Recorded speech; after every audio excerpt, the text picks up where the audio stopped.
Merci Madame la Présidente. Madame la Présidente, je voudrais à mon tour saluer la délégation pour la présentation du rapport qui nous a été fait. Féliciter Madame le rapporteur et toute l'équipe spéciale pour leur rapport. Madame la Présidente, je voudrais intervenir rapidement sur le cadre juridique et la situation des défenseurs des droits de l'homme. En ce sens, je voudrais rappeler que les cadres juridiques de la Thaïlande pour la conservation de la biodiversité et les engagements internationaux en matière de climat ne tiennent pas compte du rôle important que jouent les populations autochtones en tant que gardiens de l'environnement.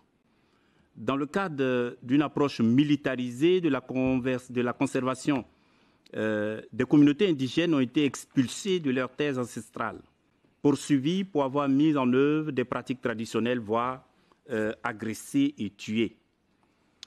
Au cœur du problème se trouve l'absence de reconnaissance légale des groupes autochtones et donc le refus de leur accorder des droits d'occupation. Le 3 septembre 2019, les restes de Polarji Billy, un défenseur KRACHAN de l'environnement et des droits communautaires disparus en 2014, ont été retrouvés dans un baril de pétrole immergé sous le pont suspendu du barrage de KAENG en Thaïlande. Billy a été vu pour la dernière fois par sa communauté alors qu'il était arrêté par le superintendant du parc national de KRACHAN et ses agents pour avoir prétendument collecté illégalement du miel sauvage. Madame la Présidente, est-ce que la délégation peut nous en donner un peu plus d'informations? Merci.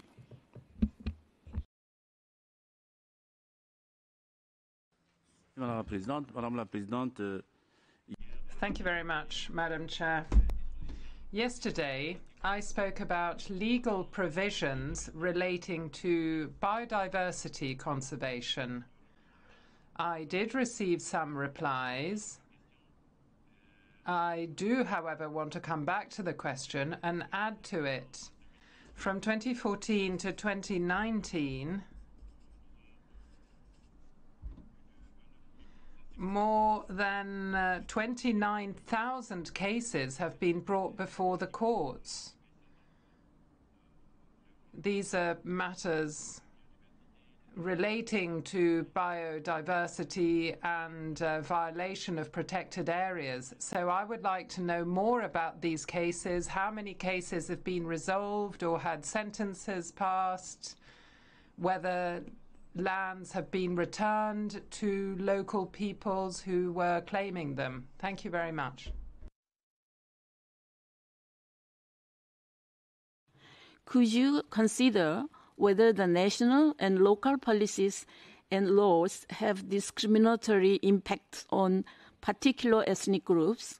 According to CSO's report, the Forest Reclamation Policy NCPO Order 64/2014 and the National Park Act of 2019 disproportionately affect indigenous peoples and people from Isan. Please provide information on the relevant forestry and conservation laws and programs ensuring respect for indigenous people's way of living and culture. Right to prior consultation.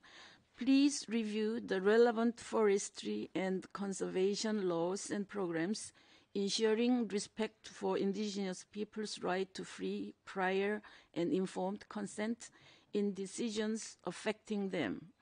Did you allow participation of the related ethnic groups or indigenous people, as well as CSOs working for them, in the process of establishing new laws such as National Park Act of 2019 and Wildlife Conservation Act of 2019, which would heavily restrict communities' rights? Land rights. Please give us information on the progress made in reviewing national laws and land tenure, forests, and natural resource management, and on many measures taken to implement such laws and related policies. Please respond to reports of incidents of land grabbing and forced evictions impacting ethnic groups and indigenous peoples. Are the indigenous people who are deprived their land and forcibly evicted can access to remedy and compensation? Are legal remedy with their ethnic languages provided to them? Please also give us information on the barriers for stopping the abuse of forest conservation laws and policies to evict indigenous peoples, local communities, and individuals who have been living on for generations. Please clarify whether indigenous peoples and forest communities are criminalized for their use of forest and land. Could you provide information about plans to revise forest conservation laws which could consider their status in the forest?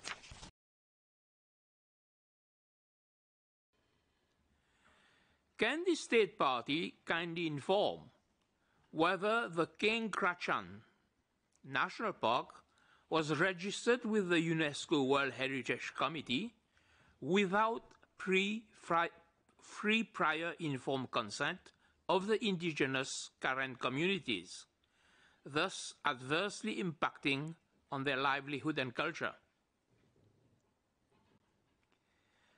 There are reported cases of forced eviction, harassment, and violence against the indigenous Karen living in the KRACHAN National Park. Now, could these people be forcefully evicted without there being a breach of Articles 10 and 26 of the UNDRIP?